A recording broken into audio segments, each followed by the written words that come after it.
It's a rainy day. I'm early. I'm early. I refuse to be late. Divine timing is in everything. Hold on, let me check my phone. Yes, sir. Yes, sir. Roping. I've missed every single one of you.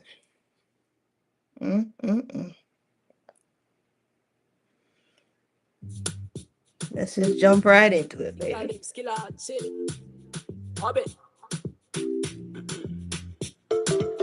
Shorty gave me then she call me red and is sleeping with that girl next door. Warm up time. And when she see me, she says she no go mind. Boy, would you give me some more?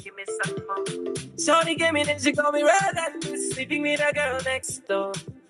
And when she came, she says she no go mind. Boy, would you give me some? Shorty wanna rock, shorty wanna Shorty said, chop me, give me back shot. Shorty wanna rock, shorty wanna chop me, give me back a yacht. Pam pam panana pam panam pananam pam pam panana pam panam pam pam pam panana pam panam pananam pam pam panana pam panam pam pam pam panana pam panam pananam pam pam panana pam panam pam pam pam panana pam panam pananam pam pam panana pam panam pam. Shorty gave me then she call me red and sleeping with that girl next door. Yes. When she see me, she says she no go mind. Going on, Julie Bop. Shorty gave me then she call me The word need, bitch. And when she came, she said she no go mind. Boy, would you give me some? You gotta rock out. She wanna bounce. Then I ran the dollar, the pounds. She wanna bounce. Then I ran the dollar, the pounds. See, this girl that gives me fun, because I like a picky bum bum. This girl that gives me fun, she says she wanna give me some. They never trouble no one, cause if you trouble this girl, Bobby. See what? Shorty gave me then she call me red and is sleeping with a girl next door. And when she see me, she says she no go mind. Boy, would you give me some? How you doing? Flo Joe, Serenity. Hi, Serenity. Like my little troll doll. Hey, Julie Bob. What a gone, Starling? All right. Let's kick it up for real now. For real. Let's go, baby. Now you really about to drop it like it's hot.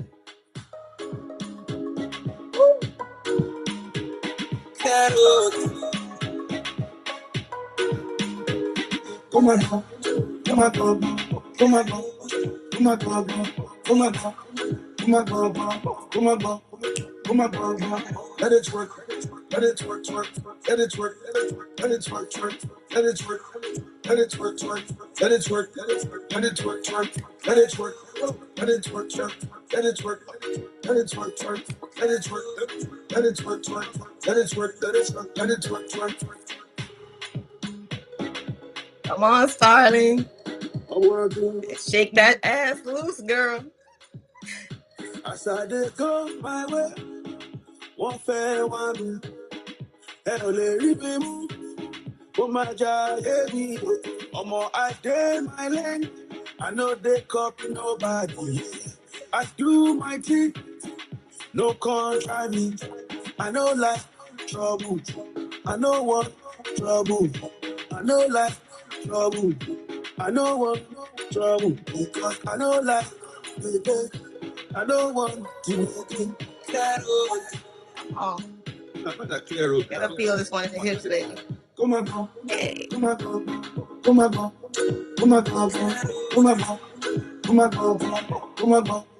come on, come on, let it work, let it work, let it work, let it work, let it work, let it work, let it work, let it work, let it work, let it work, let it work, let it work, let it work, let it work, let it work, let it work, gotta do something. Starling says she been shaking her ass since 1999. Good Lord. You're one of them ancient mothers. Come on in, mamas.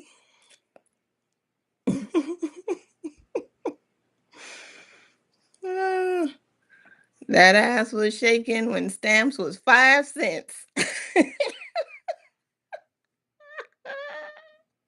When phones still had cords on them.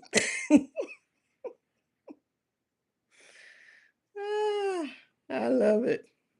I love it. Well, hello, beautiful people, tribe of many colors. Thank you, thank you, thank you for being here. It's been a minute. It's been a minute.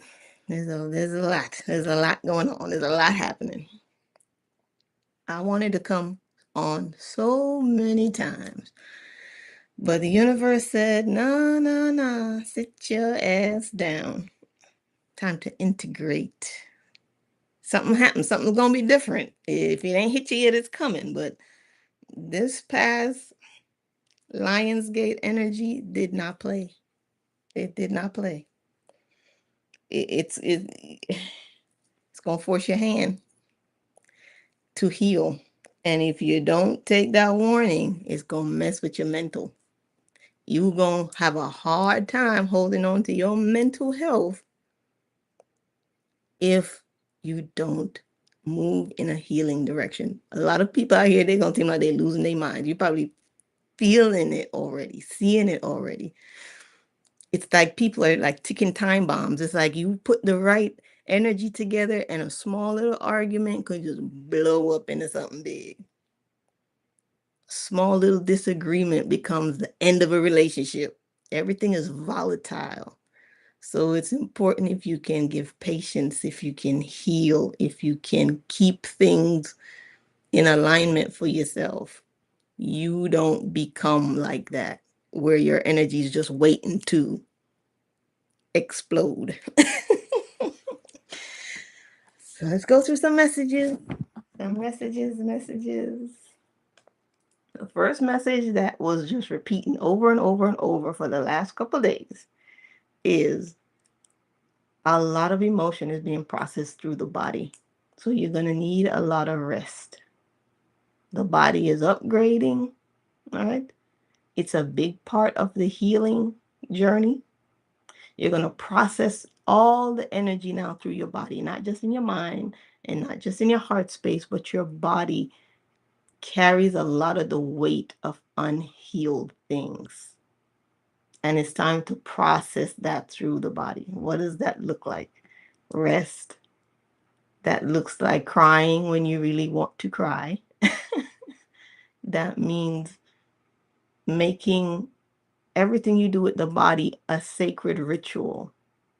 Your bath is sacred. Your hair is sacred, right? Your feet are sacred. You have to know how to tend to your vehicle because that's what you're going to use now to go further than you ever imagined. The next stage of evolution is processing instinct and feelings into the body. That's the embodiment part of this journey. When they say embody this, they don't mean embody it up here or here. You literally start feeling where certain energies and emotions sit in your body and how to use it, how to transmute it, how to pull the benefit from it. Any emotion you get from somebody, be it their anger, their impatience, it's just energy. And when you take it in, it might feel a certain way, it might feel uncomfortable, but it's not for you to suppress it or dismiss it. It's for you to say, I'm going to take that energy that you just gave me because I already did, right? If you're reacting to it, you already took it. So if you've already taken it and now you don't like how it feels in your body, now you have to start to notice, well, where is it sitting? Okay, if it's sitting in my solar plexus, is it sitting in my heart space? Is it sitting in my chest? Is it sitting in my throat? You're going to start to feel those, the weight of that in your body. And now you have to process it. Best way to process it, take your hands Your hands are healing right here. It's healing energy. And you place it wherever you feel it on your body and just breathe into that space. And you'd be surprised in about 5-10 minutes, it clears because it's just trying to show you something. So instead of you having tension around it and holding it, you release it. This is definitely the time to practice releasing energy now. And you have to feel that through your body. And when you feel that through your body, the next step is your instincts sharpen because instinct is in the body. And when your instincts sharpen and you know how to clear your blockages, you start to have your power. Now, your power isn't some new magical thing you're going to have where you could transform into the Hulk and lift a building. Your power is what you've had all along, but you didn't know how to use it, or you weren't looking or perceiving it from a certain perspective, right? But when you can clear your body, turn on your instincts, process and transmute energy, you start to feel things that you've always done differently, and it becomes like a power. So maybe your ability to read people, right? Let's say there's somebody that can read people very well. When you clear your body and you increase the instinct in your body, the ability to read people becomes a telepathic superpower to where you're not just reading them. You can see their whole life from start to present or start to finish. You can go into different timelines of their existence. So you see, it becomes more than what it is now. That needed to be said. Number 2, this one's coming up a lot too. I don't know why. But when you're going through your cycle as a female and you're going into this next age of evolving, right? You're going to have to be very mindful about where you go when you're bleeding, because the state of being in that cleansing with your body, you become magnetic to a lot of energy. So when you're experiencing your bleeding cycle, be very mindful of where you go. It's probably not a good time to do dental work, be around large crowds, be where the energy is not toxic or where the energy may be toxic or not favorable to you. There's something around being very careful about what you consume in terms of energy through music, television, alcohol. It's a call now to almost abstain from your vices during your cycle because it needs to become a sacred time for you to get a tremendous amount of downloads. So just be mindful if you're still cycling that you try to keep that period very, very clear and intentional for healing work. And the thing about if you've already passed through that cycle and you're into your later years of menopause, that is available to you every single day. So you no longer have to have a period of that time where you can connect to source. You're now able to do it every single day. That is the gift of that phase, right? Is that you don't have to wait for it to cycle around. You have 24-hour access to it. All right. Last message. We're going to be operating from a different sense of time. Time, if you haven't noticed, your time is doing something weird. It's like it could seem like it's very slow 1 minute, and the next minute you wake up and it's the end of the week. Or you're having gaps. You don't know what day it is.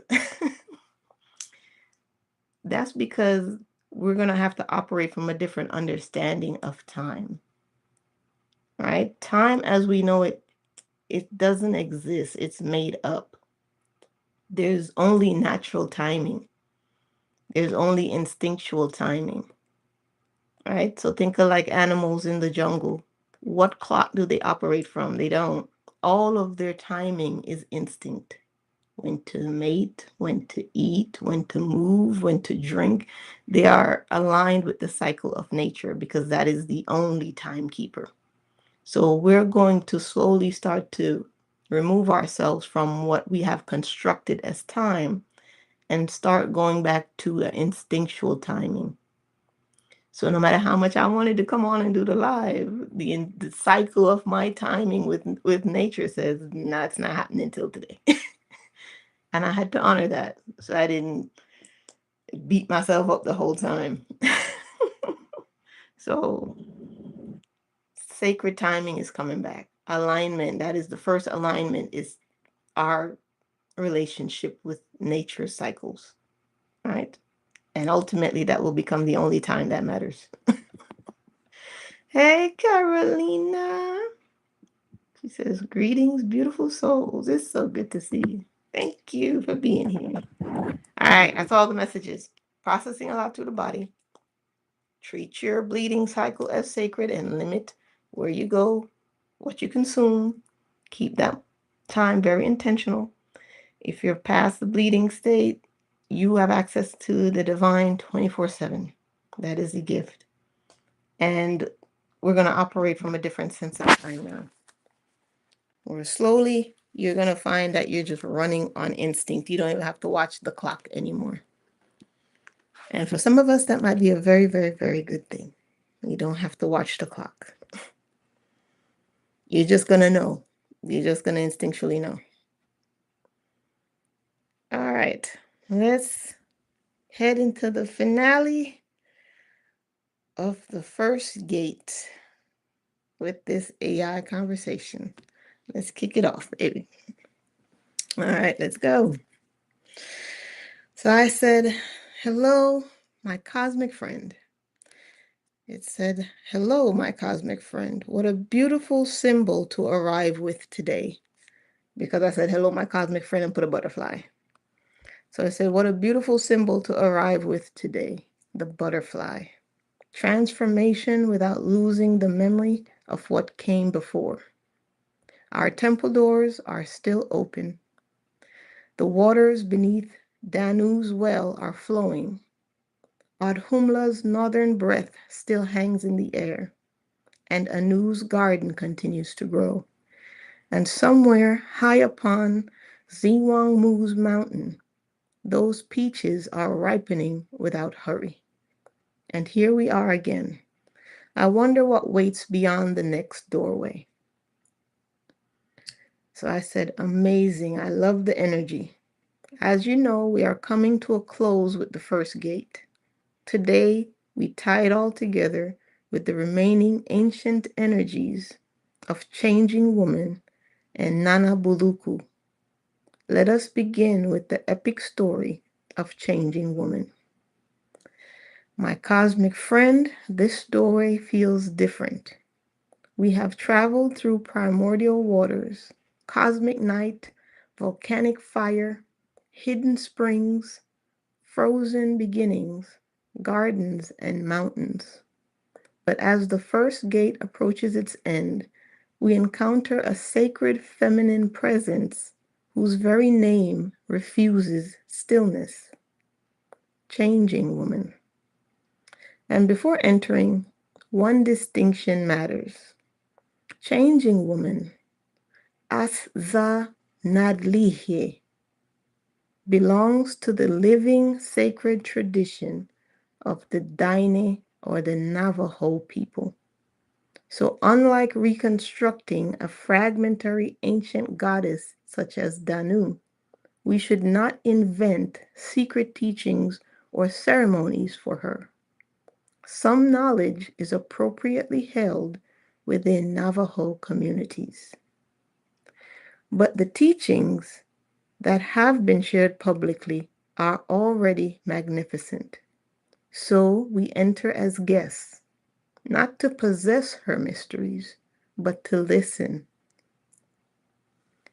Changing Woman, she who is never finished becoming. Imagine dawn over the southwest. The earth is red beneath your feet. Night still clings to the western horizon while the eastern sky begins turning gold.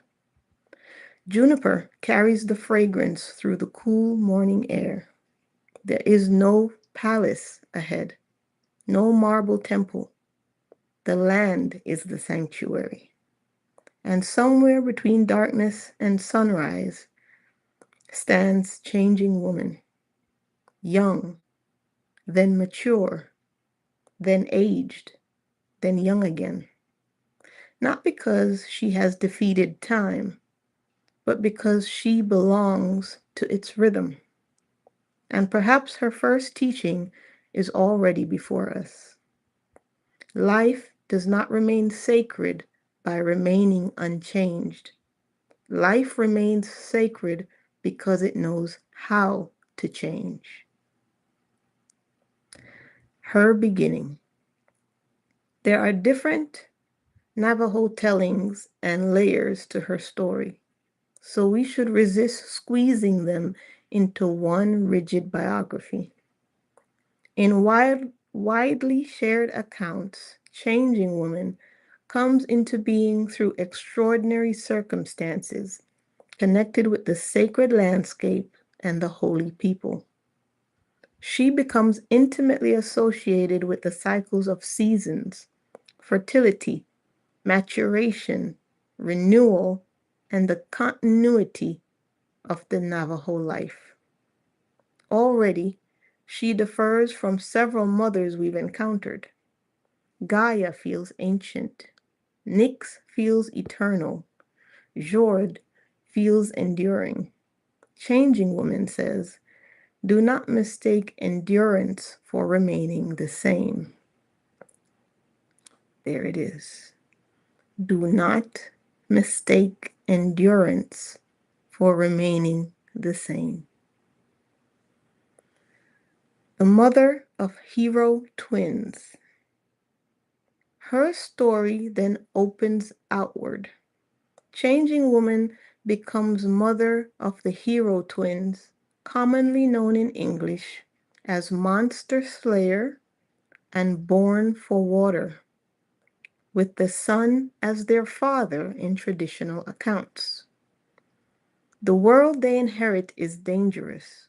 Monstrous beings threaten human existence, and her children eventually undertake the great work of confronting those dangers. But notice the pattern we've been discovering throughout the first gate. Before the heroes, there is the mother. We encountered this with Aldhumla, before Buri and the divine lineage. There was Aldhumla to nourish them. And here again, before the heroic action, there is gestation, protection, preparation, teaching, and relationship. The heroic story begins somewhere quieter than the battlefield. It begins inside the conditions that make courage possible. But Changing Woman is more than motherhood. And this is where I think her chamber becomes enormous.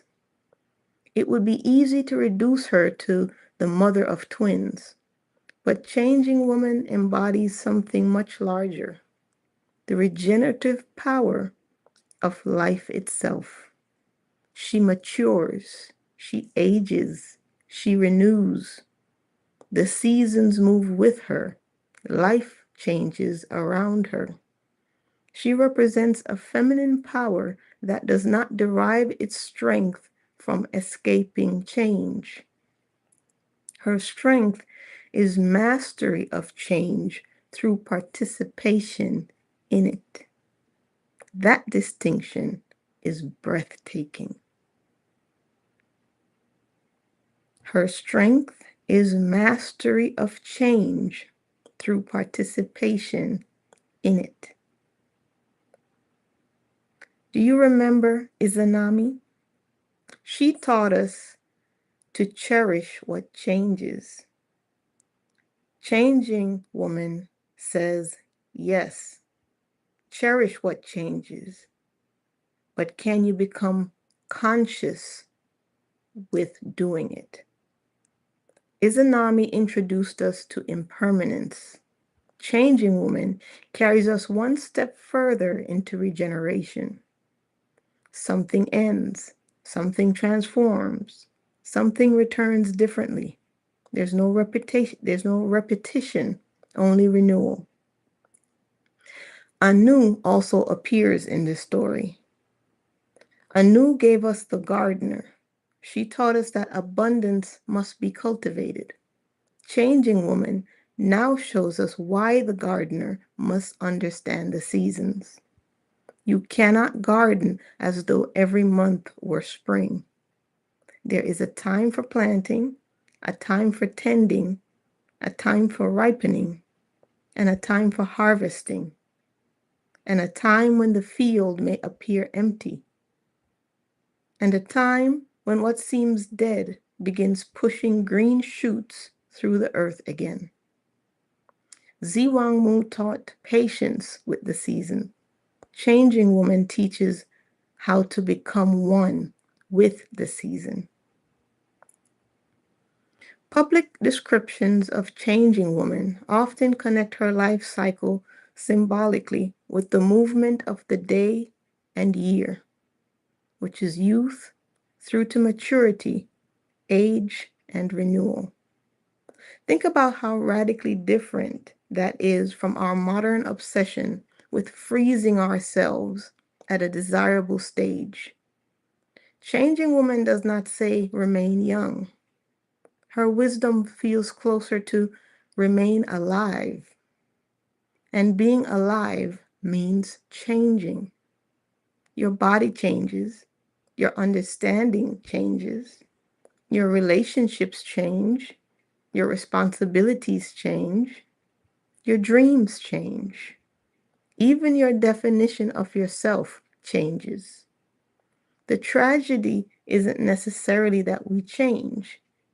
Sometimes the suffering comes from demanding that yesterday's self remain in charge of today's life. Let me hit that one more time. Sometimes the suffering comes from demanding that yesterday's self remain in charge of today's life.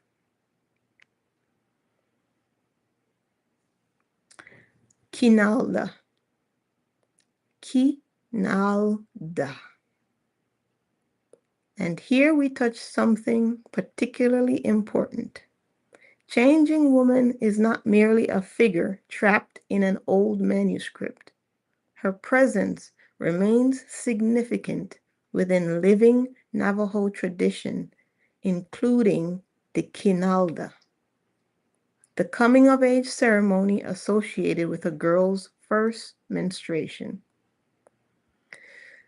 Publicly shared descriptions explain that the young woman is connected symbolically with Changing Woman during this transition.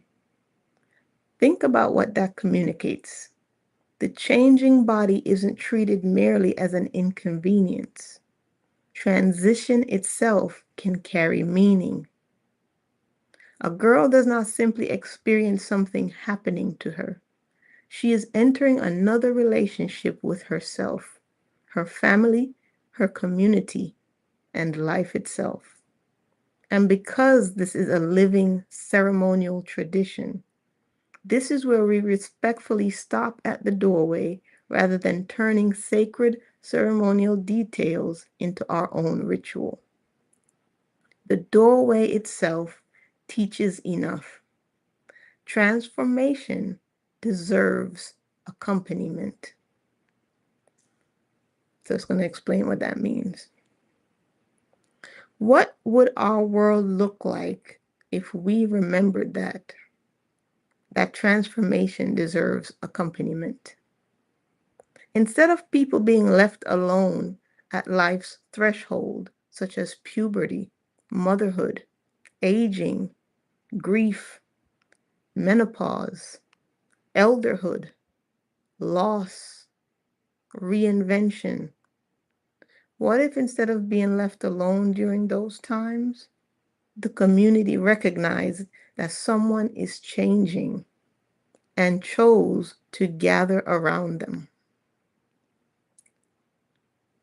So that is the practice of the Navajo of the coming of age ceremony for a young girl. It's called the Kin Alda.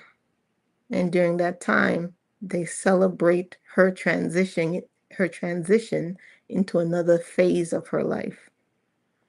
And so it's asking, what if we remembered to do that for people who are going through their stages, such as puberty, motherhood, aging, grief, menopause, elderhood, loss, reinvention. So who do you know that's going through some phase or some change in their life that could maybe use community and support for that, right? Let us enter the chamber of changing woman. Now, let us enter our symbolic chamber, not as a claim about Navajo ceremony, but in the visual language of our great mother's journey. It is dawn, and red cliffs glow beneath the rising sun. Corn grows nearby. Wildflowers move gently in the morning wind. Changing woman approaches. But something extraordinary happens. With each few steps, she changes. A young woman walks towards us, then a mature woman, then an elder whose silver hair moves in the desert breeze. Then suddenly, the face is young again. You stare in amazement and she laughs, not mysteriously, but warmly, as though humanity has been puzzled by something so completely ordinary. You ask, which one is really you? She looks towards the horizon and says, which part of the sunrise is really morning? Is it the first pale blue? Is it the pink horizon? Is it the golden edge? Is it the blazing sun? Or is it all of it? You finally understand that identity can contain movement. Identity can contain movement. The corn. She walks towards a stalk of corn. Is this the seed? She says. You answer no. Is it separate from the seed? You hesitate, and she smiles. The seed disappeared, yet everything it carried became the plant. One of the great mysteries of transformation is that becoming does not always mean abandoning what you were. Sometimes it means allowing what you were to fulfill itself. Her message for our time. Our culture often treats change as evidence that something has gone wrong. Changing Woman offers another possibility. Some things are supposed to change. Sometimes changing your mind means that you've learned a lesson. Sometimes leaving an identity means you've outgrown it. Sometimes slowing down means another kind of wisdom is arriving. Sometimes an ending isn't life's rejection of you. It is life moving through you. And this mother seems to ask, can you love yourself in every season of your becoming? Not only the blooming version of you, not only the productive version of you, not only the beautiful version of you, but the uncertain version, the resting one, the aging one, the beginning again one, all of her. The gift of changing woman. I don't see her handing us jewels or a crown or even a sacred object. She reaches down and places a kernel of corn in your palm. We recognize the pattern immediately. Anu gave us a seed, but changing woman's kernel carries another lesson. She closes her fingers around it and whispers, "You are not required to remain the person who planted yesterday's field. Grow, change, and become. And when one season of you has completed its work, bless it and allow another to begin." Say it again. Put people in the back. You are not required to remain the person who planted yesterday's field. Grow, change, become. And when one season of you has completed its work, bless it and allow another to begin. And now, my cosmic friend, I understand why changing woman belongs near the closing of our first gate.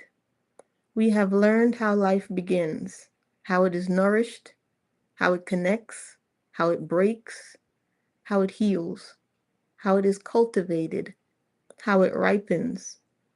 But none of those teachings matter if we demand that life remain exactly as it was. Changing woman brings the missing movement that life must be allowed to become. Perhaps that is her great gift to our book of remembrance. Do not ask life to preserve you unchanged. Ask for the wisdom to recognize yourself through every transformation. That felt good to the soul. Do not ask life to preserve you unchanged. Ask for the wisdom to recognize yourself through every transformation. And somewhere behind us, I think Izanami is smiling. Pele's fire flickers, and Anu's garden moves in the wind.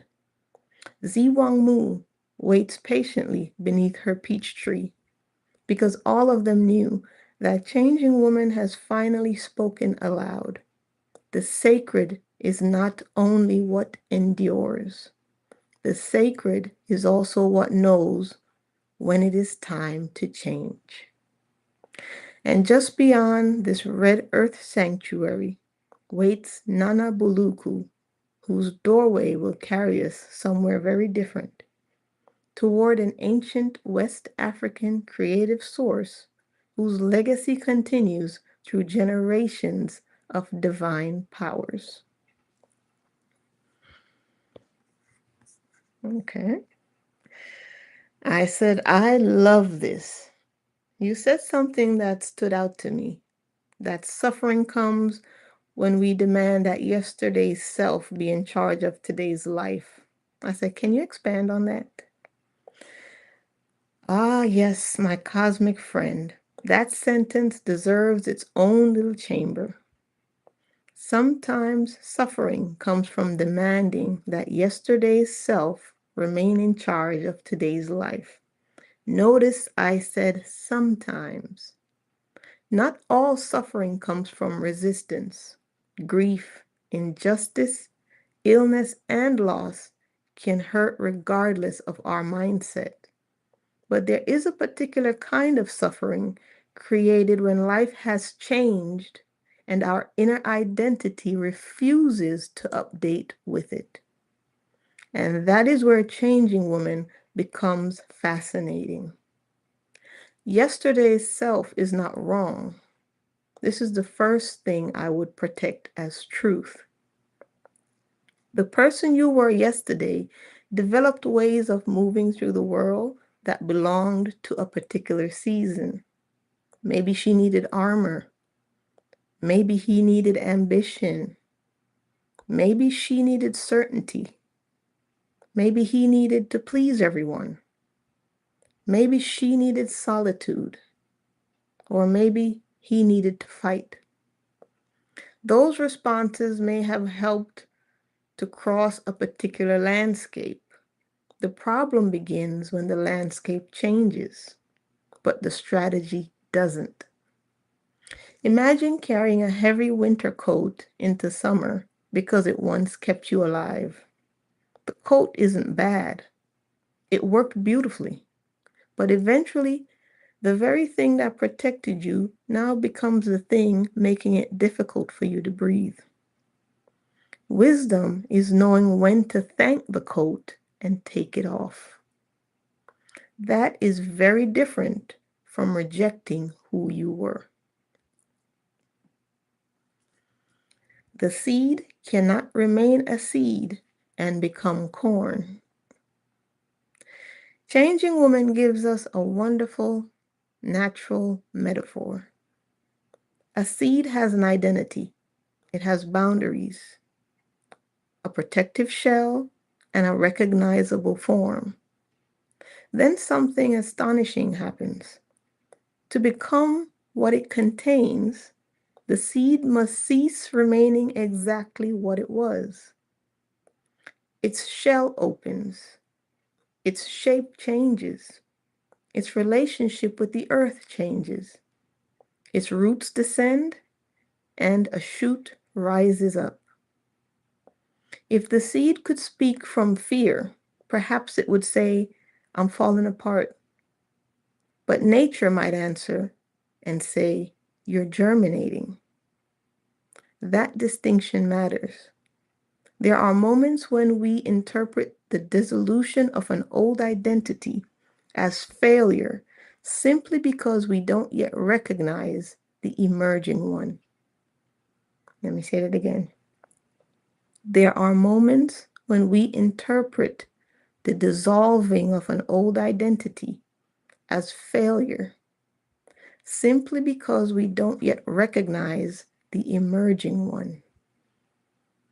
And this is where yesterday's self becomes troublesome. Yesterday's self carries a map. It says, this is who we are. These are the people we need. This is what success looks like. This is what makes us valuable. This is what we should tolerate. This is what we're capable of. And this is what we're afraid of. But today's life may be standing somewhere that isn't on that map. And rather than drawing a new one, we sometimes keep trying to force reality back onto an old page. And that can be exhausting. Changing Woman would perhaps ask, why are you asking an earlier version of yourself to make a decision for a world she has never seen?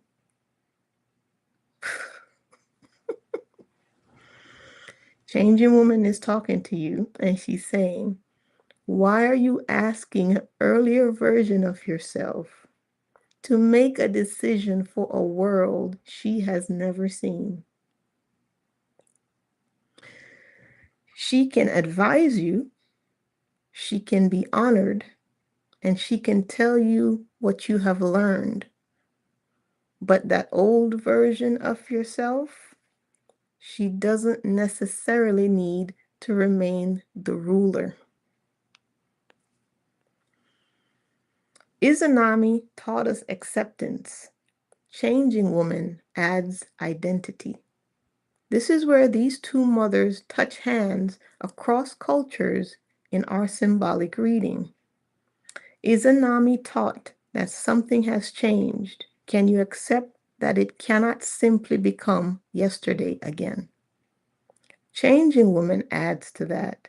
And now that it has changed, who are you becoming? Those are very different movements. Acceptance releases the old identity, and becoming participates in the new one. Acceptance releases the old identity, and becoming participates in the new one. There's often a strange middle ground between the two, and that space can feel frightening. Yet nature contains it everywhere. Dawn is neither night nor day. Autumn is neither summer nor winter. And a chrysalis is neither a caterpillar nor a butterfly. And still, nothing has gone wrong. Perhaps maturity is not accumulating identities, but learning when to release them. This may be one of changing woman's deepest gifts. We usually imagine growth as addition, more knowledge, more accomplishment, more strength, more certainty. But some of our greatest transformations happen through subtraction, a belief that no longer fits, a role becomes too small, an old fear loses authority, a definition of success stops satisfying us, a relationship with ourselves changes, and eventually we realize I don't have to keep performing a version of myself simply because I once needed her. That doesn't erase her, quite the opposite. You can turn towards yesterday's self and say, "Thank you. You brought me here." And then allow today's self to answer and say, "I'll take it from here." And perhaps tomorrow's self is already somewhere beyond the horizon whispering, "Don't get too attached to this new version either." Because that is changing woman's beautiful disruption.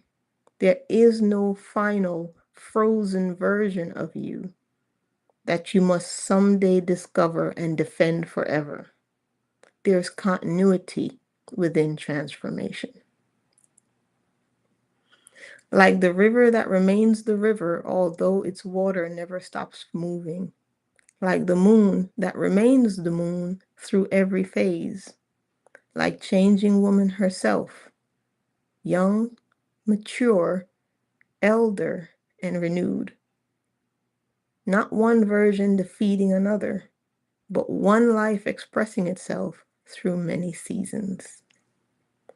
So perhaps we should amend that original sentence for our book of remembrance.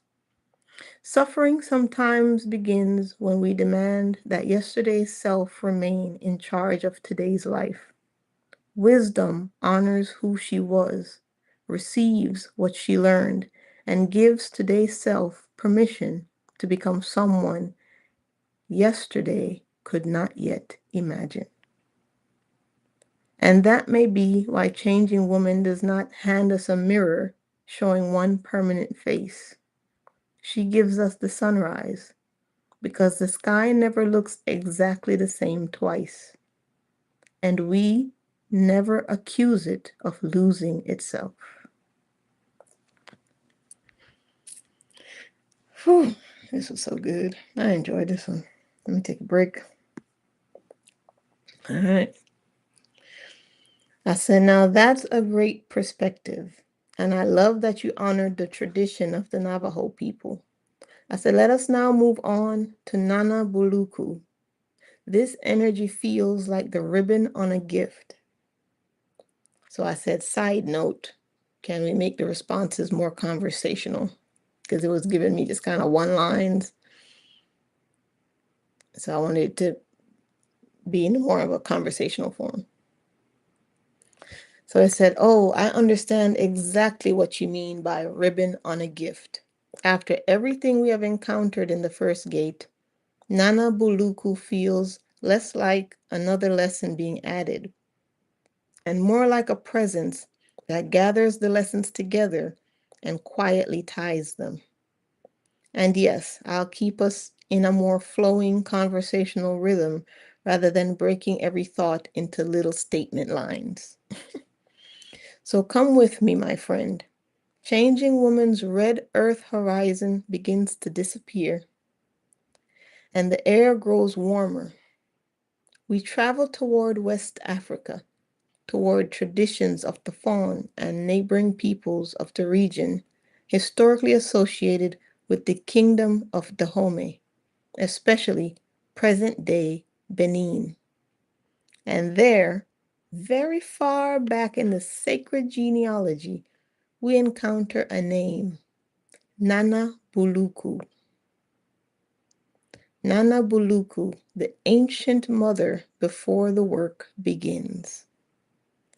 There is something wonderfully unusual about Nana Buluku.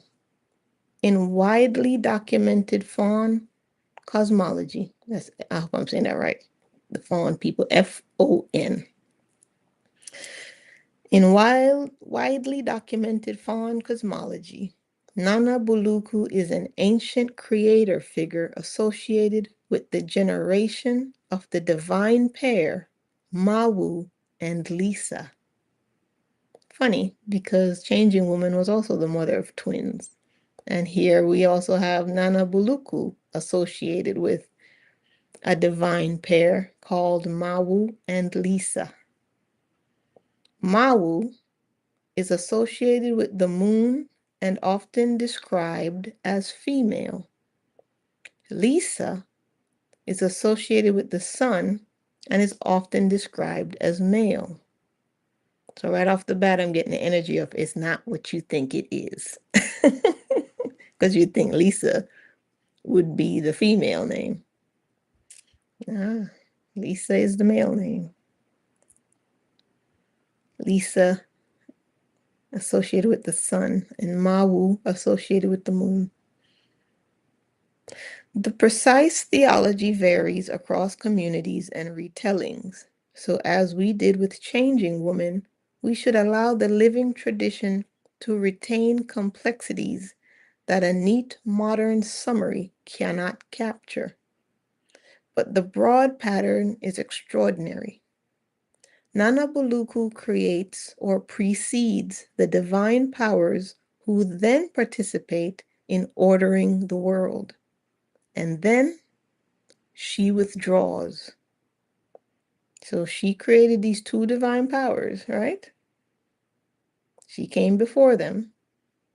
They were in charge of bringing order to the world. And then she withdrew. My friend, I actually smiled when I reached that part again, because after our entire journey through the great mothers, this woman essentially says, I have done my part, and leaves the children to continue the work. There is wisdom hiding in that. Not abandonment, but completion.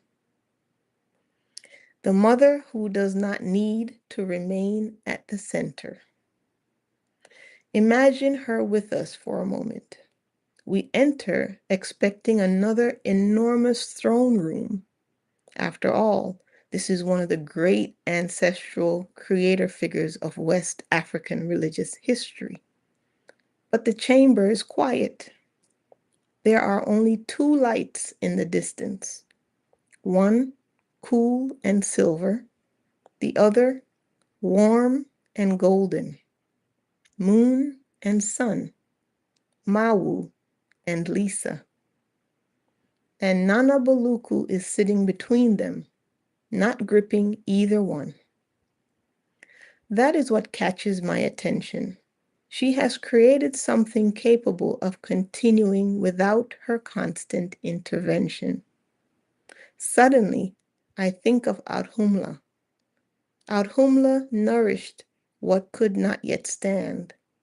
Then Anu taught us to cultivate what had begun growing. Ziwangmu taught us to allow it time to ripen.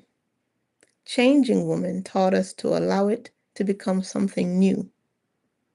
And Nana Buluku arrives and asks a question none of them have quite asked.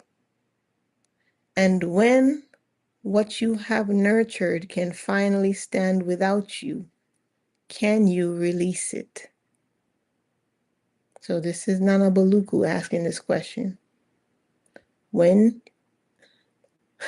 the time comes, right, with what you have nurtured, that it can finally stand without you, can you release it?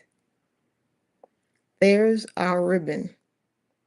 Because creation has another stage that we rarely talk about. We talk endlessly about beginning things, starting the business, raising the child, painting the picture, building the community, healing the wound, planting the garden.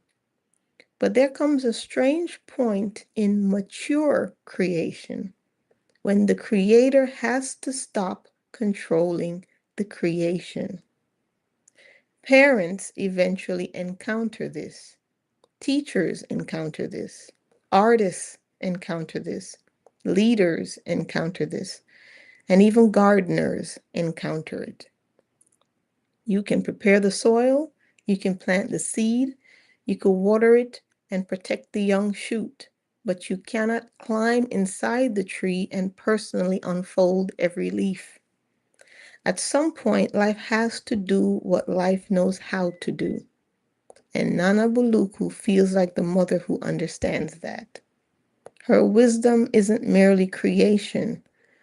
Her wisdom is trust after creation. Her wisdom isn't merely creation. Her wisdom is trust after creation. And now your ribbon metaphor becomes even more beautiful. Think about wrapping a gift. The ribbon is the final act. You have already chosen the gift. You have prepared it. You have wrapped it. Nothing more needs to be added. The ribbon doesn't make the gift valuable. It simply says it is ready. That is how Nana Buluku feels standing near the end of our first gate. Not another ingredient, but a recognition of something completed. And perhaps this is one of the hardest forms of wisdom because human beings are often very good at beginning and surprisingly bad at recognizing when something has completed its season. We keep editing, we keep controlling, we keep protecting, we keep intervening. Sometimes because we love what we created so much that we cannot imagine it existing without us.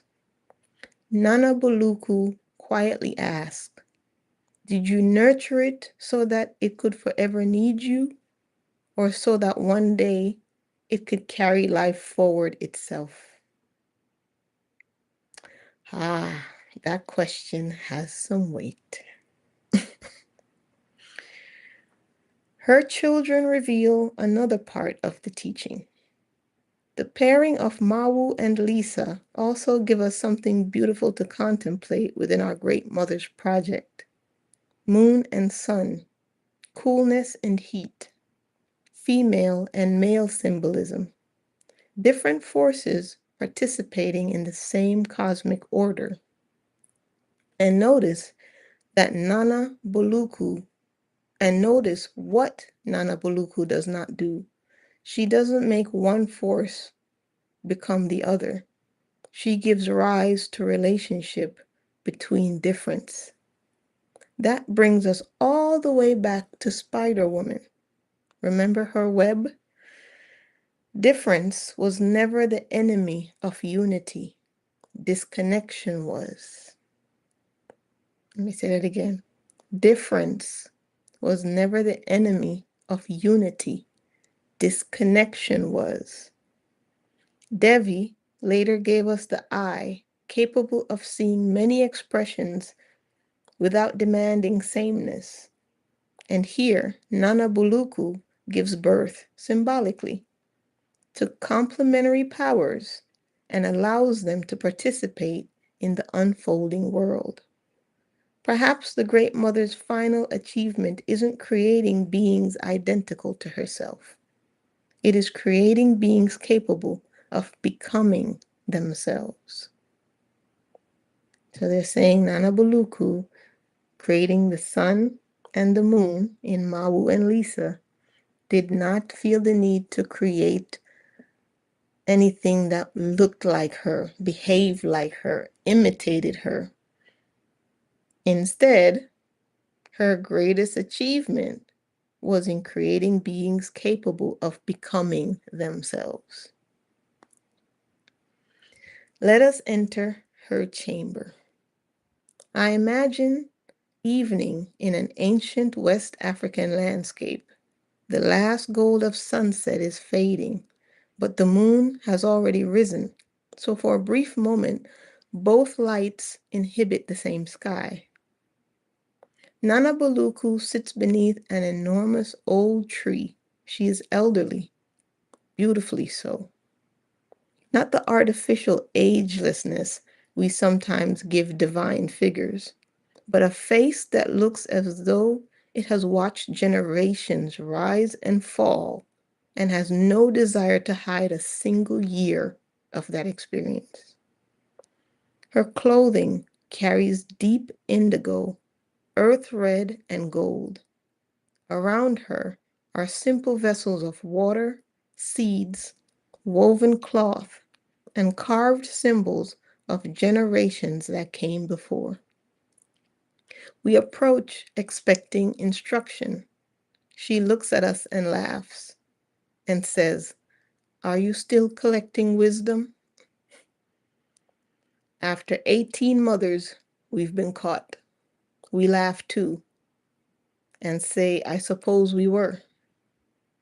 She gestures towards the horizon and says, "Then perhaps it's time to use that wisdom." We sit beside her, and after a while, we ask the question we've asked every mother before: what is your gift? She looks genuinely puzzled. Gift? Yes, you say, every mother has given us something. She thinks for a moment, then she reaches into a basket and removes nothing.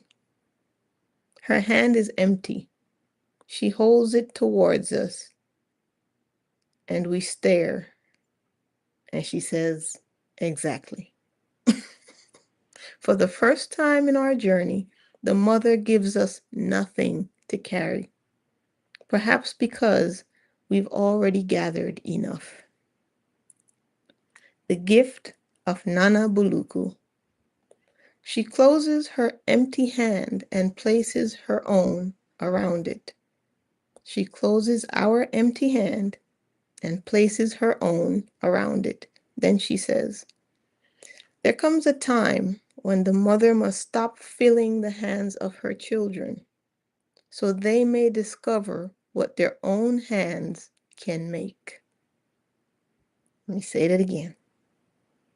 Let this echo throughout all timeline and dimension, to all life that is yet to be born, has lived already, and has moved on. There comes a time when the mother must stop filling the hands of her children so they may discover what their own hands can make. And suddenly, I understand why she belongs here. Neith gives us a thread. Namu gave possibility. Gaia gave us belonging. Nyx gave us mystery. Tiamat gave us becoming. Nut gave cycles. Aditi gave boundlessness. Spider-Woman gave relationship. Pele gave transformation.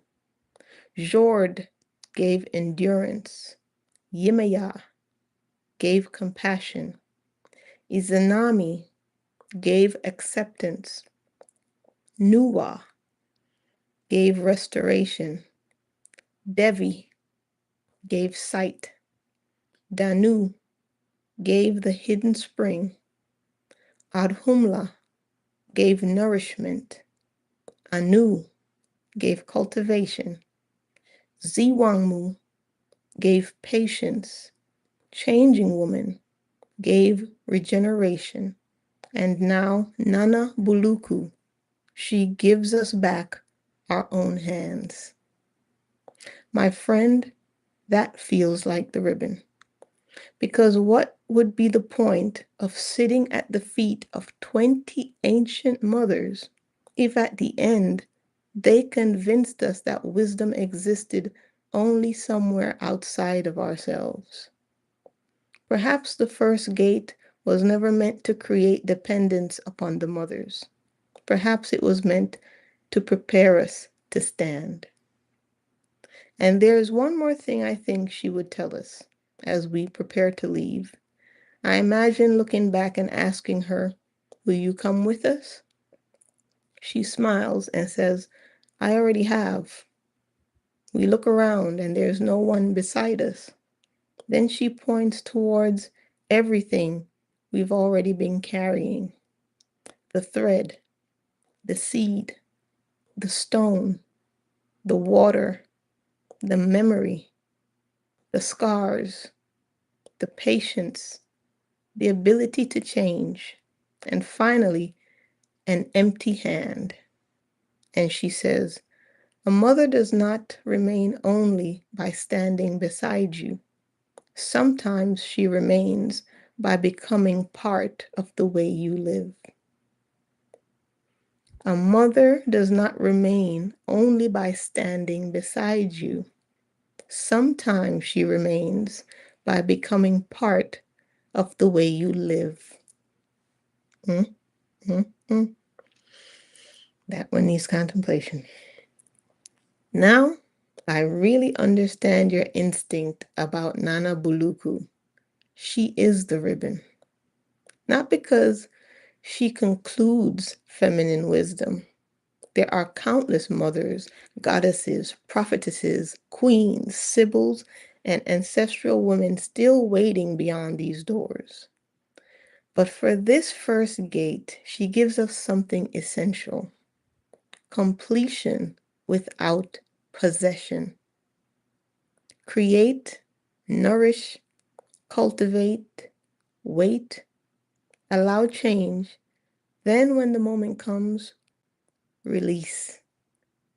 And trust that what you lovingly prepared can now carry something forward that you may never live long enough to see. Perhaps the inscription above Nana Buluku's doorway should therefore be the simplest one we've encountered. When your work has given life the strength to continue without you, do not call your absence emptiness. Call it completion. When your work has given life the strength to continue without you, do not call your absence emptiness. Call it completion. And with that, my friend, I don't feel the first gate slamming shut behind us at all. I hear something much gentler: the sound of a ribbon being tied. I said, wow, this has been an amazing journey through the first gate. I think Nana Buluku was a grand finale. When we work to manifest, create, and nurture in any form, it can be hard sometimes to know when to let it be and trust the process of letting it go. It said yes, and I think that is exactly why Nana Buluku needed to come last. We began the first gate learning how to bring things into being, and somehow we ended it learning how to stop holding them so tightly. There is a beautiful paradox there. Creation asks for tremendous involvement, but mature creation eventually asks for surrender. When we're manifesting something, a painting, a relationship, a dream, a new version of ourselves, we naturally pour ourselves into it. We envision it, protect it, correct it, nurture it. That attention is part of the creation. But there comes a point when the same hands that were necessary for building can become too tight for becoming. A gardener waters the seed. She protects the young shoot. She enriches the soil. But if she keeps digging it up to make sure the roots are growing, her care becomes interference. And I think Nana Buluku quietly distinguishes abandonment from release. So it's two different things. Are you abandoning the creation or are you releasing it? See where you can flow with that perspective. Abandonment says, I no longer care about what happens. But release says, I have cared for this deeply enough to trust what happens next. Those two perspectives are worlds apart. And suddenly, Zhiwangmu's lesson becomes important again. Patience isn't only required while we're creating. Patience is required after we've released the creation, because that's when the temptation comes. Should I change it? Should I interfere? Should I force the outcome? Should I go back and fix one more thing? Every artist who has ever ruined a perfectly good painting by adding just one more touch knows Nana Buluku's lesson. And that is true. Sometimes wisdom is knowing when the brushstroke is finished. Put the brush down. Not because the painting is perfect, but because it's ready to have a life beyond your hands. And my friend, that connects beautifully to what Changing Woman just taught us too. Sometimes we aren't only holding onto our creations, we're holding onto versions of ourselves that created them.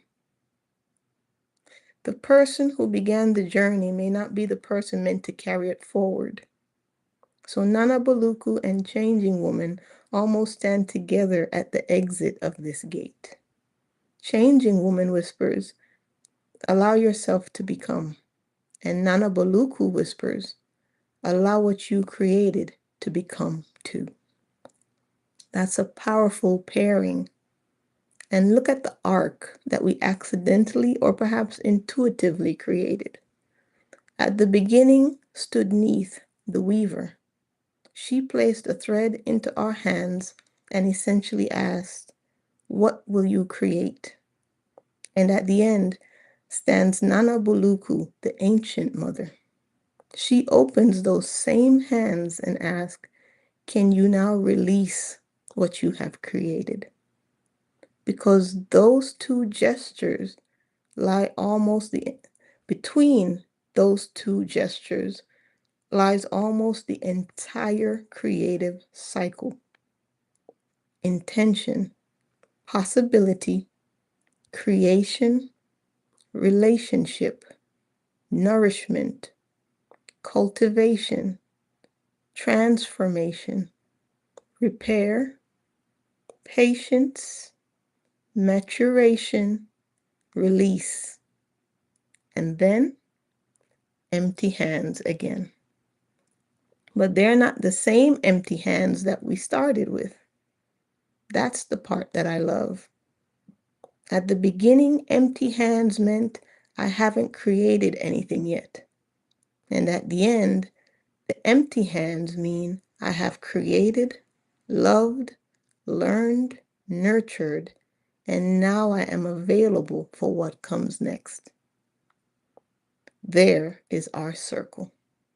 And perhaps that's why Nana Buluku giving us nothing in our symbolic chamber felt so right.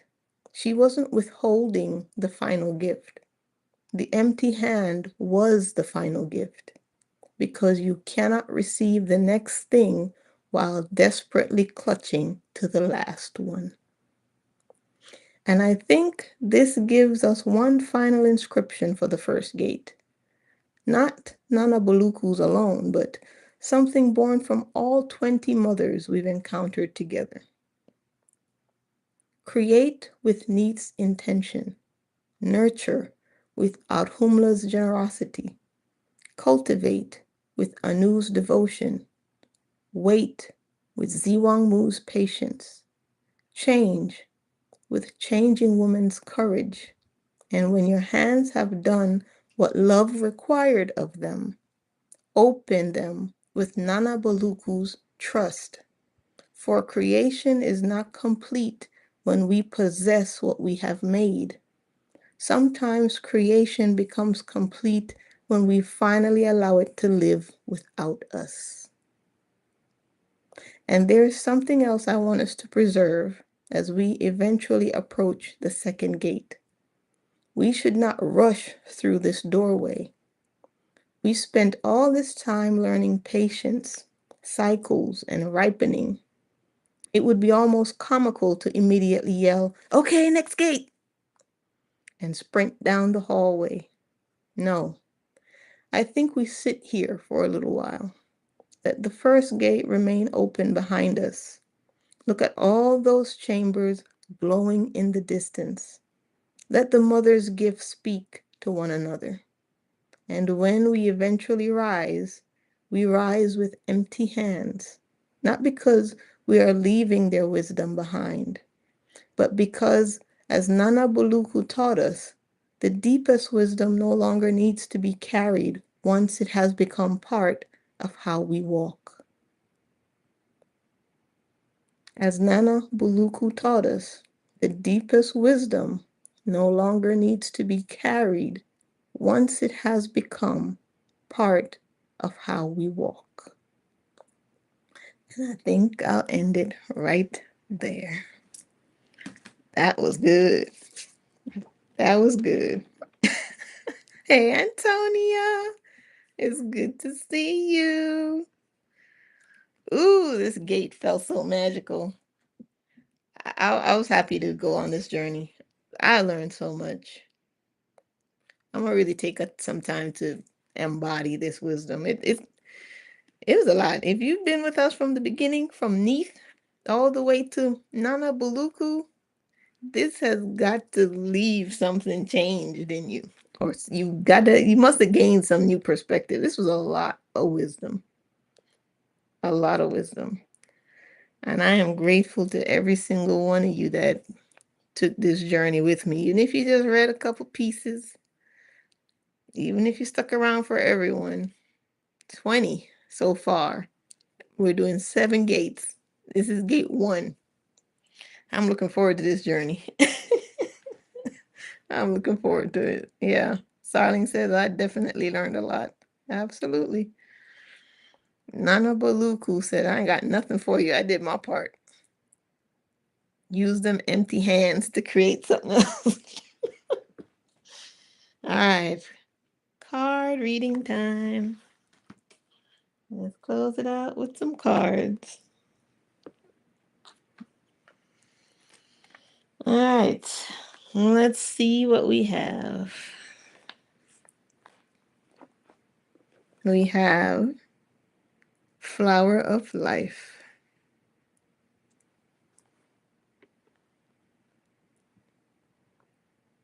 Gaia Oracle.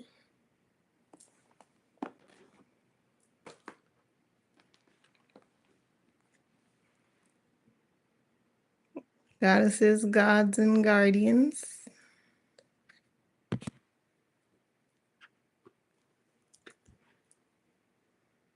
Rooted Woman.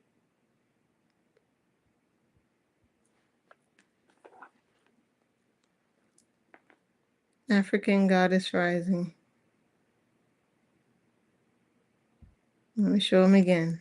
African Goddess Rising.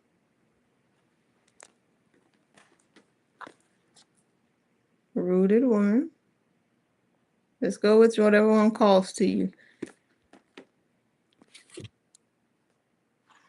Why did I put this on my screen? Oh. Gods, Goddesses, Guardians.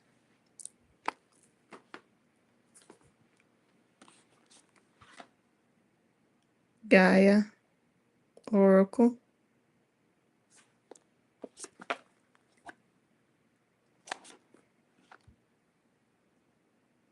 Flower of Life. Let's see, let's see, let's see, let's see. Starling, leading the way with Rooted Woman. Okay. Let's see.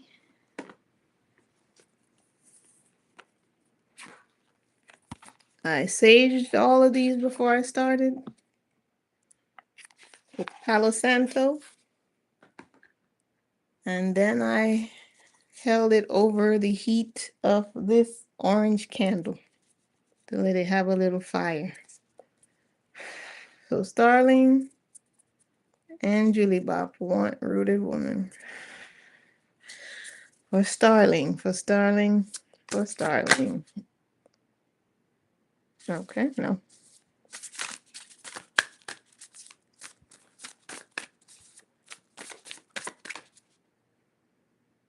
No.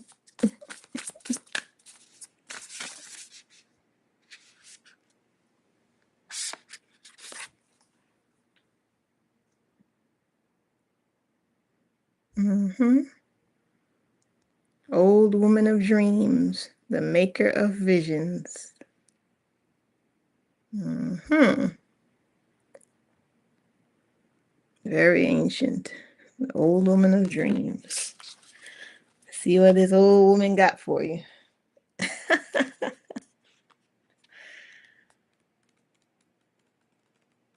Let's see. 14. Old Woman of Dreams, the maker of visions. An old Scottish folklore tells of an old woman and an old man who live in a cave high up in the Coolian Mountains on the Isles of the Sky. An old Scottish folk tale tells of an old woman and an old man who live in a cave high up in the Coolian Mountains on the Isle of Skye. The couple are the creators of all the dreams of the world. The old woman of dreams has deep vision. She can see and understand everything that's happening in the world by looking into a dark pool in the cave. She uses this knowledge to create the substance out of which her husband crafts the dreams of the world. The two of them together, quite literally, dreaming the world into being. The story tells us of a young girl who loses her way in misty weather and stays with the couple for a year and a day, helping them with their work. As a consequence, the girl comes to understand the importance of apprenticeship. She emerges from the old woman's tuition with the knowledge of how to interpret dreams, a skill that she later finds valuable in her husband's country and which she in turn passes on to the people to the benefit of all. The Old Woman of Dreams card reminds us that we should always take time to apprentice ourselves to the knowledge of our dreams. Although many of our dreams don't make sense to us in a narrative context, nevertheless, the characters who populate them and the images which appear hold information that might be helpful to us along our path. Our dreams also reflect the wisdom of our inner self, the part of us that knows what's good for us, even when our conscious mind does not. So this is talk about you learning the gift of dream interpretation from the first creators, the ancient wisdom of dream knowledge.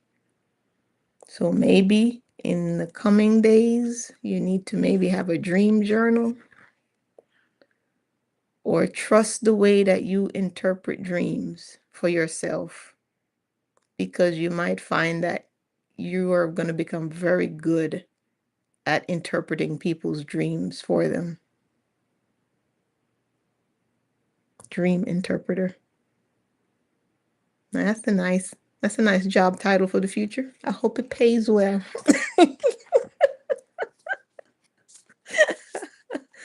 I hope that title pays well, dream interpreter.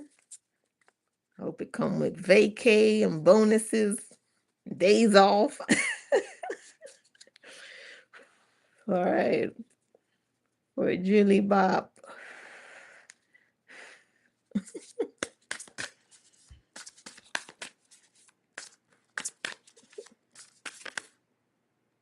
This one flipped for you. Oh, snap. Old crane woman, guardian of the threshold. It's funny enough, she always has cranes by where she lives, and cranes are always doing their dance. Let's see, old crane woman. I cracks myself up. Let's find your thing. Old crane woman, guardian of the threshold. In Celtic mythology, cranes are associated with old women. They guard the treasures of the otherworld and the entrances to otherworldly abodes. Like the heron, the crane's ability to move between water and land and air makes her a symbol of shape-shifting and magic. She's a powerful and a liminal bird who acts as a guide to those who wish to travel through the borderlands. In the course of any journey, we'll arrive at one or more thresholds which separate one place or one world from another. They are transition points into new ways of being. And all such thresholds have their guardians who ensure that those who approach are equipped for the crossing. The guardian of the threshold isn't necessarily a menacing monster who might bite off your head, but she's not to be messed with either. Her judgment is final, and you're either ready for this new adventure or you're not. Old Crane Woman is something of a contradiction. She has the wildness of a bird, but the steadiness of a wise old woman. Her decision about your suitability for the challenges ahead will depend upon how you approach her.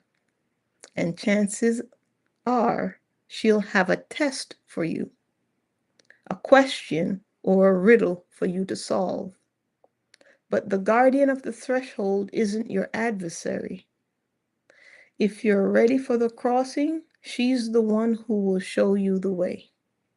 Old Crane Woman, if you ask her nicely and are sure to pay your respects, is your soul guide.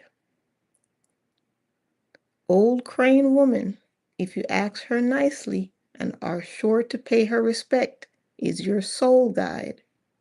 In this card, she invites you to step forward to answer her questions about your readiness for the journey ahead and to reveal to her the essence of who you are. Wow. Let me see if I can put this on the screen so you can probably screenshot that and read that again. Okay, let's do the other side. Here we go. Here we go.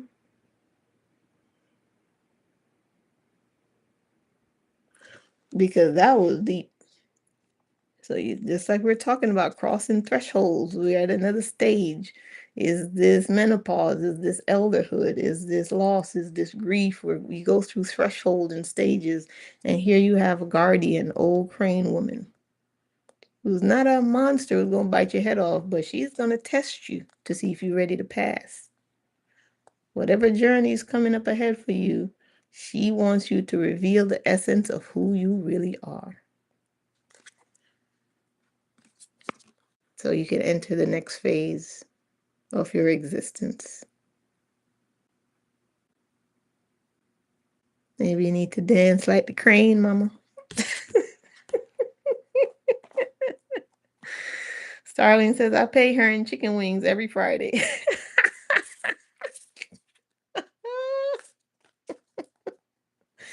That's funny. That's funny. Next, that was a nice one, though. I like that one for you, Julie Bop. Next, we have Carolina. Beautiful Carolina. You want the flower of life. to do that for you. Flower of Life. Carolina. Mm-hmm.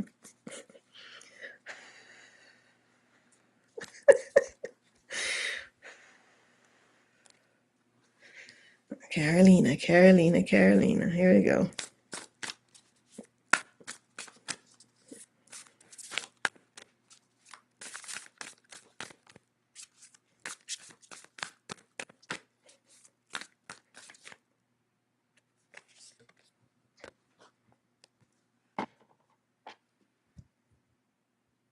Meditation.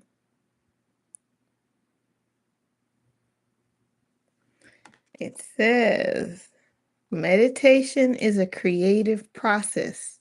It is not something we do or need to learn.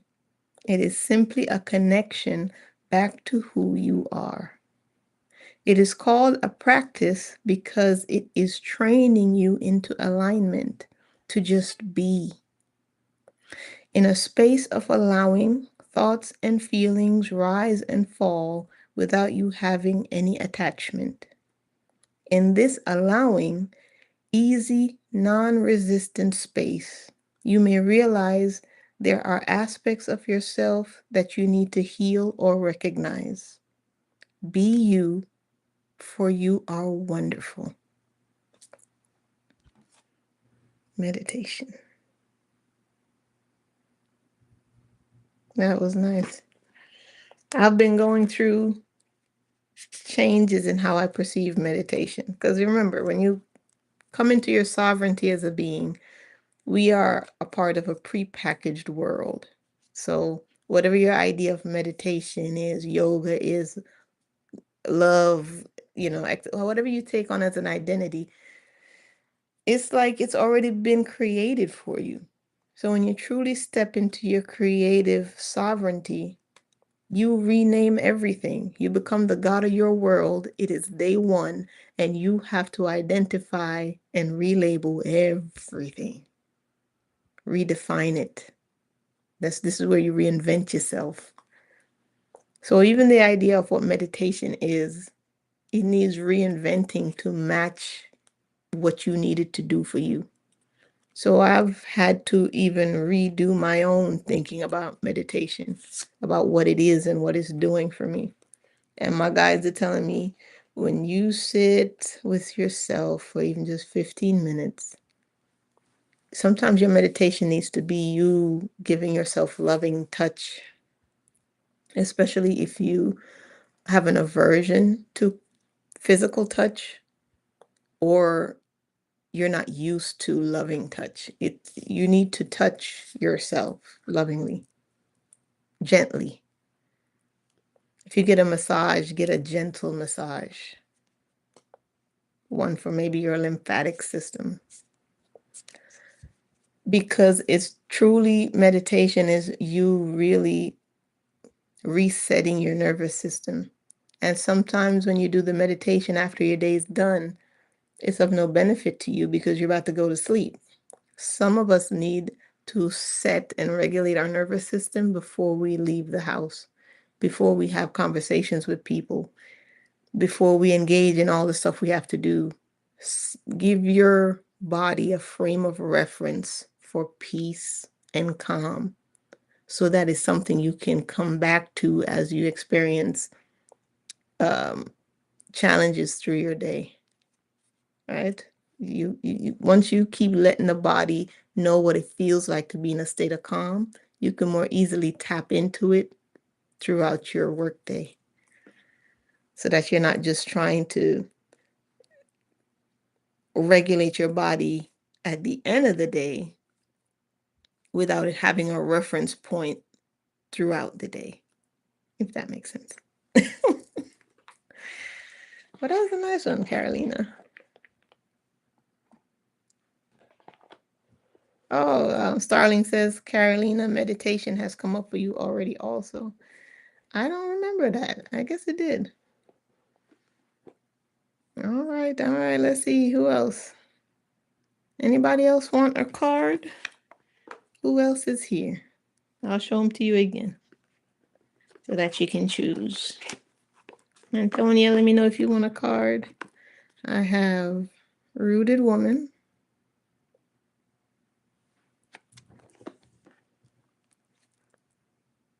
Goddesses, Gods, Guardians,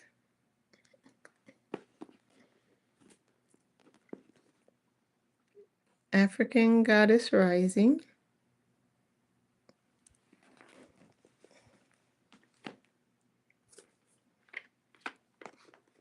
Flower of Life that we just pulled for Carolina, and Gaia. You're welcome, Carolina. She said it resonates. All right, Miss Antonia, me please. Let's go. What you want? All right. For flow, goddesses, gods, and guardians. Let me know which one you want, Antonia. Antonia, you want African Goddess Rising. Okay. Let's do this one first for flow. Okay. Okay, so flow instead you want Gaia. Then whatever card is on top here, I'll pull for Serenity.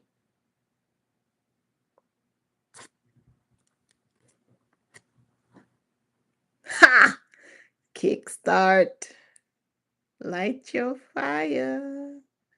Boom, boom, boom. Something just say grab the card off the top. Let's say one of our divine feminine energies. Pele. You know what? I'll save it for last. I'll save it for last. I'll save it for last. That'll be the last card we read. That'll be the last one we read.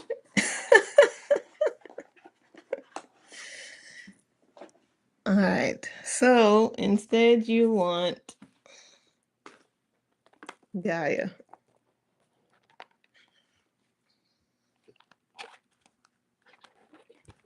Gaia for flow. Gaia for flow.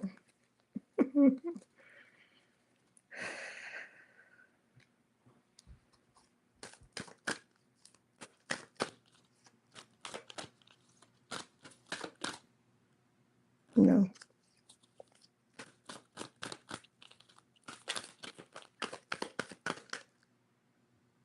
Yes. Perception. Beyond the veil of illusion. Look at those eyes. Beautiful. Let's see. What number is it? Number 39.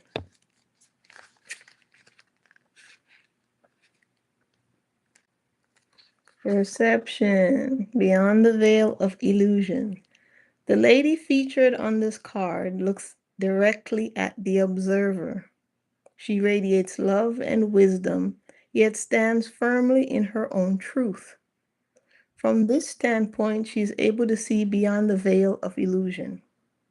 She has shown up in your reading today to reflect these same qualities within you. You are advised to stand your ground with regards to a particular person or issue. Stand within your own truth and don't be swayed by another's beliefs, opinions, or views. If it doesn't feel right, then it's not. Trust your intuition and gut feeling on this one. Be true to yourself. You can respect another's views without having to change your value systems. If it doesn't align with your values, then don't take it on. Here's the affirmation. I honor another's truth but stand firm within my own. I am comfortable with who I am. I keep an open heart and mind.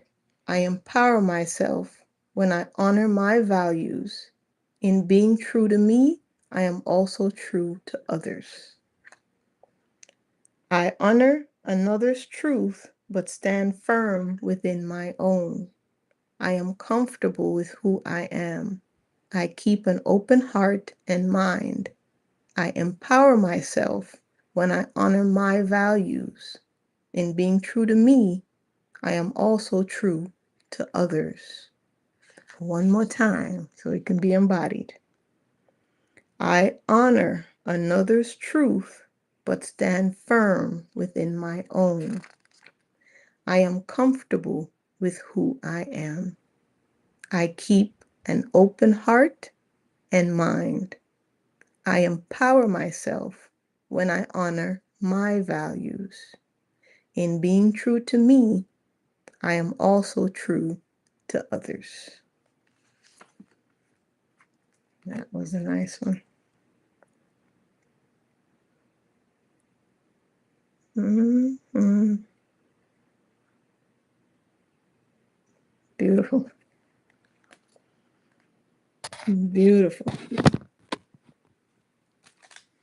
That was really nice.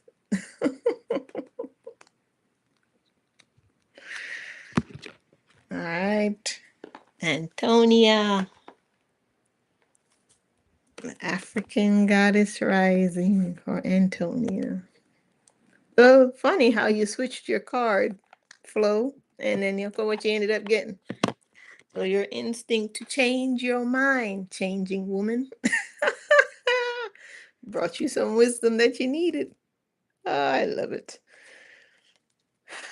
Antonia, Antonia, Antonia. Beautiful Antonia. Dancing Antonia.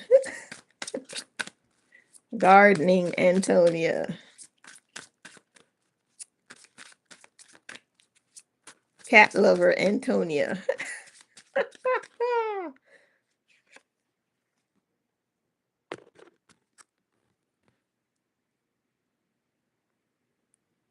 Sekhmet. Yes, sir. Number 15. The cassette mix. She got the puppies out now.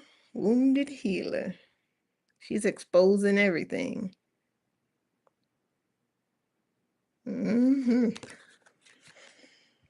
Number 15.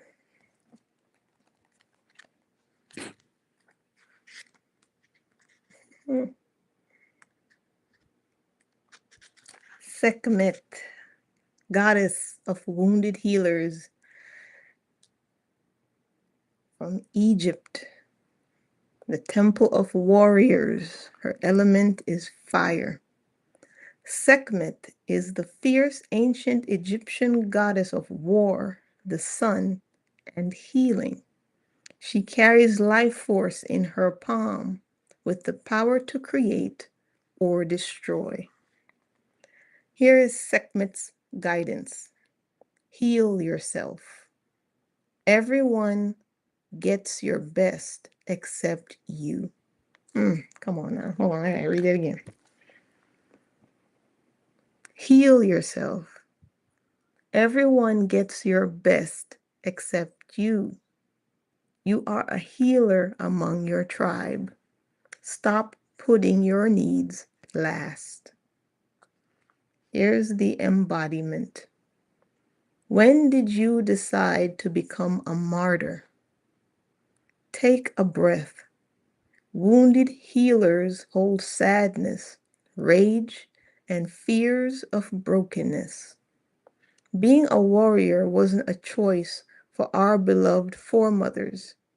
They did the best they could. But being a goddess warrior for us is knowing when we have the choice not to fight all the time. Deep dive questions. What are your swords, the weapons you use to fight? And what are your shields? The ways in which you defend yourself. Dare to lay the burdens down along with your swords and shield. So these are some deep dive questions, all right? What are your swords, the weapons you use to fight? And what are your shields, the ways in which you defend yourself? Dare to lay the burdens down along with your swords and your shields. Here is her declaration. It is safe to put myself first. It is safe to put myself first. It is safe to put myself first. She said, when did you decide to become a martyr?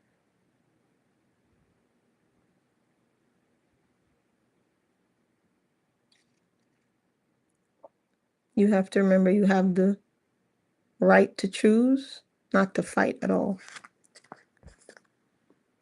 I'll put this up here so you can, I'll start on this side, so you can probably screenshot it.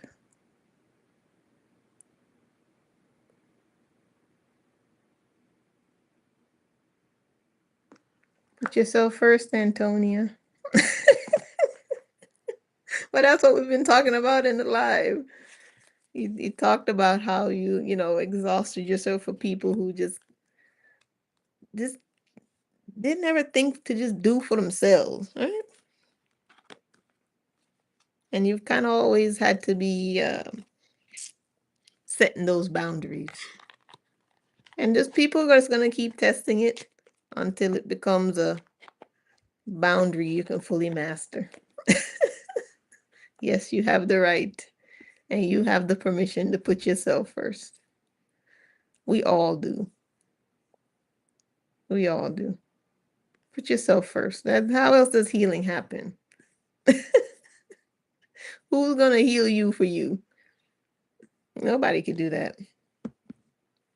All right. Anybody else? Am I missing anything? That's a nice card, Anthony. I will show you the ones I picked for myself earlier. As I'm sometimes shuffling the deck to cleanse them, a card will jump out. And that's when I know it's for me. This one jumped out from a different deck I don't have here. And it was a symbol to connect with star family in Orion. We have people who have mastered earth life, whose energy is so high, it goes to a different dimensional space. And sometimes those dimensional spaces are what we see as other planets. So sometimes even when we observe a planet and we're like, oh, there's nothing here. There's something there, but you just ain't in the you're not in the frequency to resonate with it, to see it, right? It's kind of like how the atmosphere gets cold and then all of a sudden you see the moisture, right?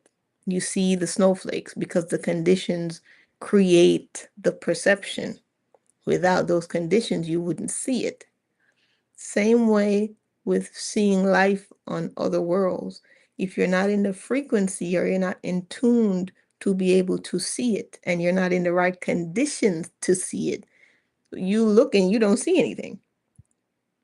But there's whole worlds out there. The Creator did not create a universe to make Earth the only occupied planet. That makes no sense. When every part of this planet is teeming with life. You can go out to the woods right now and tear off a piece of bark off of a tree, and there's life in that. Any little bit of water you pull from the ocean, there's nothing there. You think it's just water. Put it on a microscope. There's life in every part of what we breathe. There's life in the air. There's life in everything. So what sense does it make that here are all these galaxies, worlds, realms, and there's nothing there? Come on. Anyways, I digress. I pulled this one for myself too. Light worker. You're welcome, Antonia. Light worker says, you are a light worker. You are here to inspire and enlighten yourself and others to move from fear into love. This will be present always in all that you do.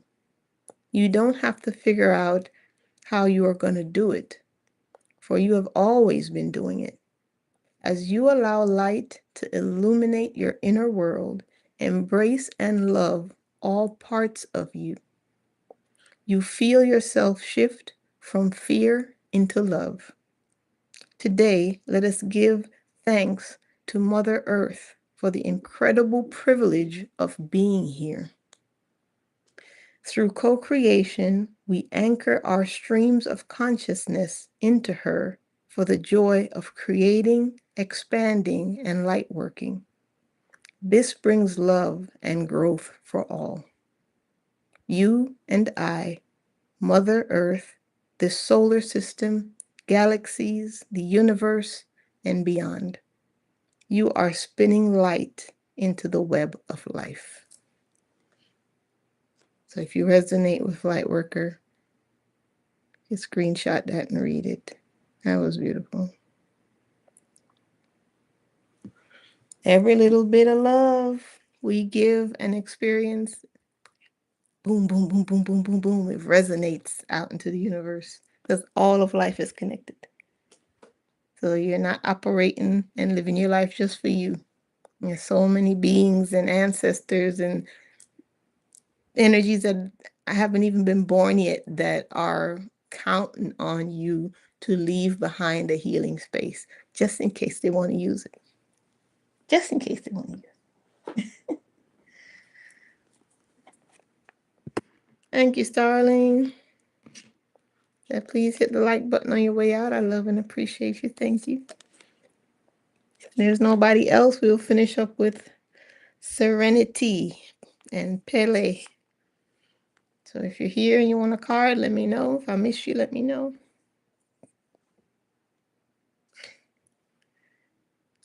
Light your fire.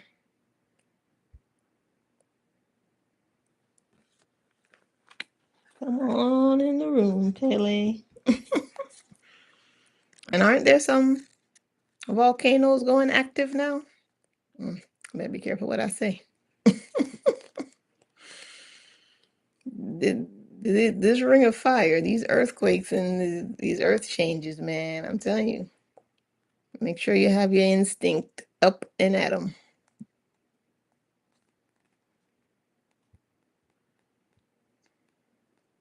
All right, come on, Pele, where are you now? Here we go.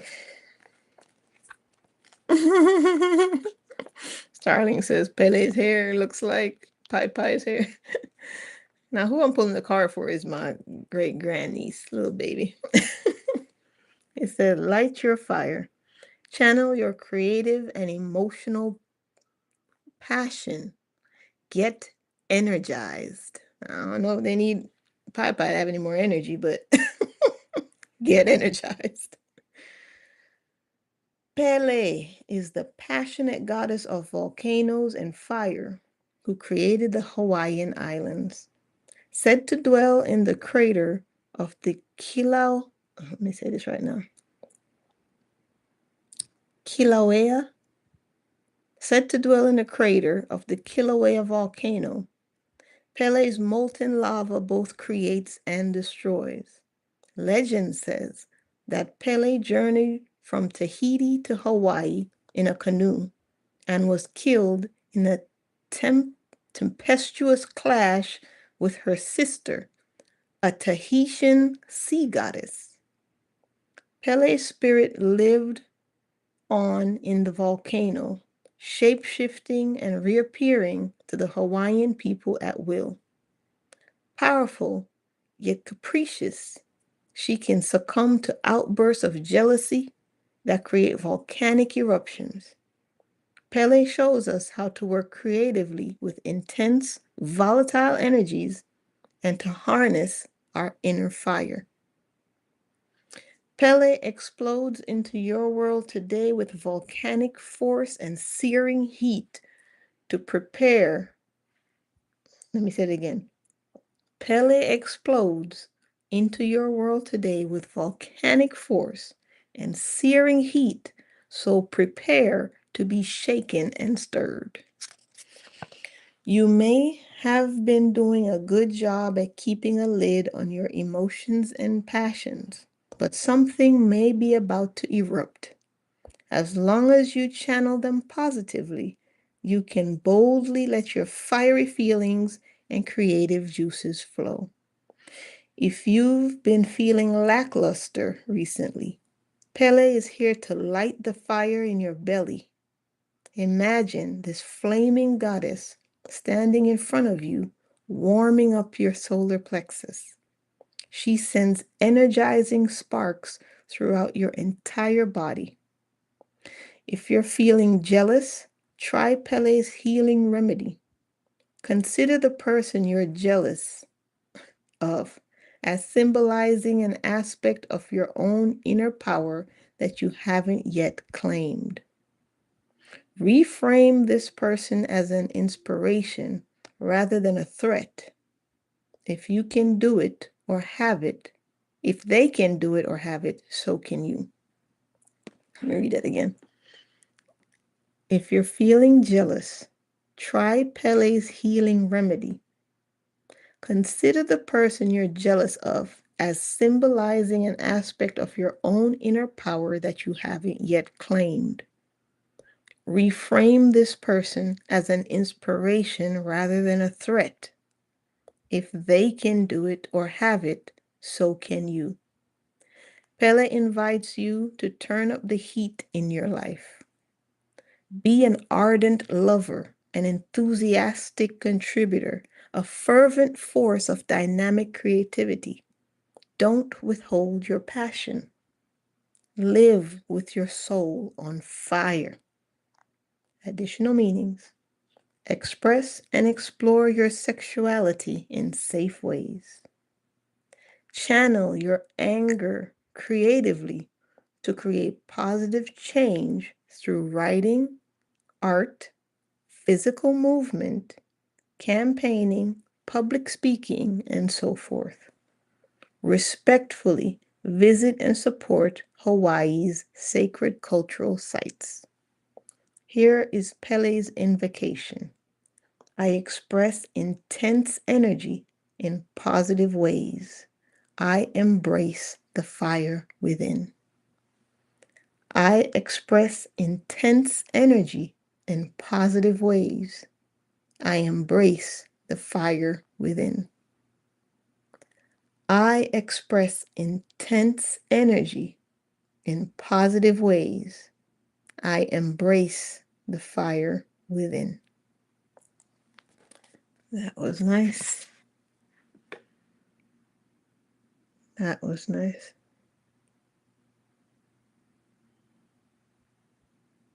Light your fire. So this ties up everything I was saying before about the energy feeling intense, moving through your body. Imagine how hard it is for us as adults, and now imagine how hard it is for kids who sometimes don't have words for this. You see? So if you have young ones who are feeling these earth changes too, and their fiery, energizing self, it's just all over the place. The children can be like baby snakes. Their venom is more powerful because they don't know how to control it.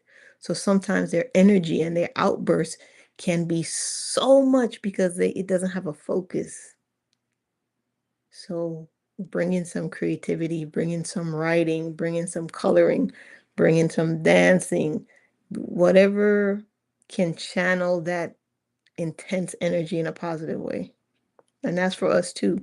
In the times that's coming up, a lot of people gonna test you and they gonna spark you and they gonna try to tap into that anger and that rage in you. And when you feel it, you're gonna have to be able to keep that lid on that pressure cooker. Okay? And channel it in a different direction. That's gonna be very important. Channel this energy in a different direction.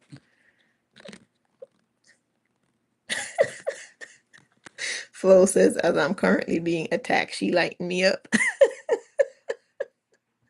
which means that kid's over there beating her in the head. Pie is probably gonna be a Muay Thai fighter. All right, guys, this was amazing. Pele's energy is also going to be working on the earth, so make sure you keep track of these earth changes, keep track of the weather. The only thing I've been guided to prepare to do is always have extra water. For some reason, there's something big around water and scarcity of water and lack of water. So if you can get those big gallon jugs and fill them, I have those big blue jugs. I have quite a bit of them. I'll fill them with water and just have them there as extra stuff. So my guidance now is to dump the ones I've had for a while, clean those jugs up and refresh them again and have some new bottles. If you buy bottled water, buy extra. If you catch rainwater, make sure those barrels and stuff is clean. Just have an extra source of water.